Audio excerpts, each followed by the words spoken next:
Reed told us yesterday, even though the game y'all played was just a few weeks ago against the Broncos, a lot of things have changed there. New head coach, has never coached before. Got to be ready for about anything. What sort of effect would that have on some of your young players to just try to be ready for whatever's coming their way? Good question. I mean, when you have a new guy that's taking over the offense or all of the duties, you kind of ask yourself, okay, what possibly trick plays that they could run? But other than that, nothing really changes with the offense because they can't go in and prepare and have a completely new offensive strategy other than the fact that they can add some trick plays.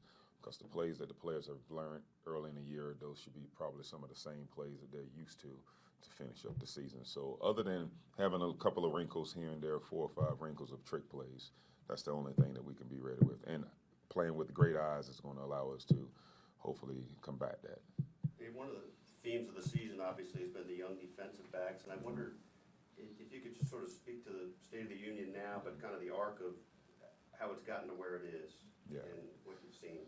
Yeah, you know, when they all first came in, the thing is that I just wanted those guys to make sure they felt comfortable with understanding that although you may have a rookie behind your name or title, but you have to understand that right now when you're going against a guy in front of you, your technique is going to supersede whatever type of title that they put on you. So technically, throughout the entire season, our guys have every week have improved, trying to make sure they execute the techniques that we're asked. Now, when you're dealing with guys at this point in the season, I just went in yesterday again and spoke to the group and just let them know, hey, you're at a point in the season that you're not rookies any longer. I know Jay Reed probably mentioned something about that yesterday, but the guys have got to understand that it's a faceless opponent every time. There's certain guys that you want to take out, but technique-wise, you have to make sure you're executing it, and hopefully throughout the season you continue to get better, and that's what they've done. Having Trent coming back after missing the first couple of weeks of the season has been big for us as well.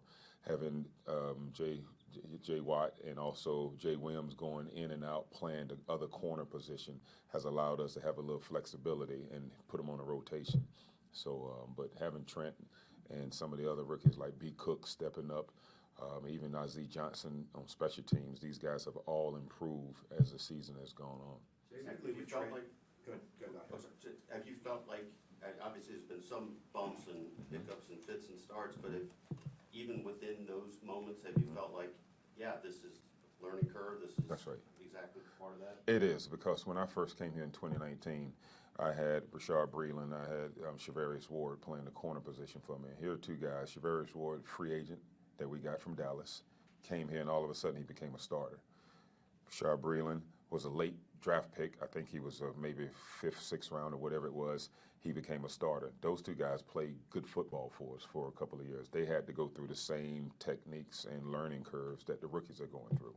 So, you know, right now at this point in time, you look at who we have, and we have these guys all playing a great amount of time on the field.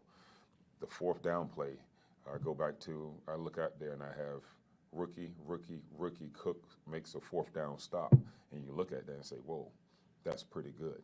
You know, and so if these young guys can continue to learn, which I think they will, it's going to help us in the long run. When it comes to Williams and Watson and the rotation of these past few weeks, is it something where you guys are trying to identify one of these guys for the postseason, or do you anticipate, you like the way the rotation is going, we're going to see? I like the way the rotation is going because right now both of those guys have proven us, you know, right as far as when we drafted them, we thought that both guys could become players for us. So again, when you look at Watson is a 6'2" kid who has long arms. His skill set is a little different than Williams, who's another 6'3" kid and has long arms. So both of them bring a little something different to the table. So depending on the team that we're playing, you know, we may play one a little more than the other. But we've rotated both of them in there. They're both deserving, and we're going to continue to do it. Adding on to that, Dave, with the rotation, obviously Watson's dealing with the hand. You guys haven't jammed as much recently in the past. I just wonder how much of that, with his situation, has allowed him to maybe focus on other things, and where have you seen sort of Joshua progress when you have asked him to press it hard? You know, you're correct as far as the hand. Once he injured the hand, he stopped jamming as much as he was before. And now the hand is actually much better, and the kid has used his hand a lot more the last 2 games. And so the progression for Watson was at the beginning of the season, very physical kid. He went against Mike Williams, which he had a rookie day. There was a lot of great balls thrown by the quarterback. But then later on, after he hurt his hand, we saw the slip-off in the fall, even in practice, of not using the hand. So Joshua plays went up. Joshua Williams has been jamming receivers from training camp all the way through. And so, but they both have a skill set that they bring to the table that allows us to play both of them. So it's been good. Let's go last to Todd and Harvey. Coach, we ask you about the young guys a lot, but we maybe don't ask you enough about Legarius. Right. He had a really nice job last week playing, basically just against DK the whole time. What have you seen from him this year to even elevate his game beyond this? Maybe I guess the surprise he was for you guys a couple years ago. Yeah, I mean he's more focused. I think the distractions probably outside of the building has simmered down, and the young man walks into the building with a notebook and pad and ready to go. He brings to the room questions that he may not have asked 2 years ago. So his ability to come in and has become a pro, or slowly and gradually over time, is where we see him right now in his 3rd year. And so I just think the distractions outside, he's done a great job of limiting that. And that's what the young guys have got to learn now. You come into this league, I mean, you're in Kansas City, Missouri for one reason. That is to play football.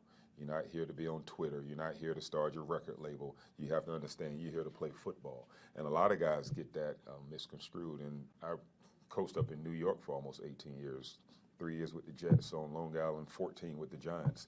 And that city calls you. New York City, Jay-Z had a song that came out, which is so true. I mean, the bright lights calls a lot of guys, and they think that they're there in the city to maybe do other things. But when you can bring them back to understanding why you're here and get them focused, then you'll see guys like LJ start to pop up. And that's what he's done. He's limited his distractions. He's done a great job. On the subject of LJ, Coach Reed, Spags, even Justin Reed complimented the way that he was able to shadow DK Metcalf. Going to your experience as a former NFL cornerback, how different does your mindset change preparations when you're told, hey, your sole purpose right now is to shadow this guy?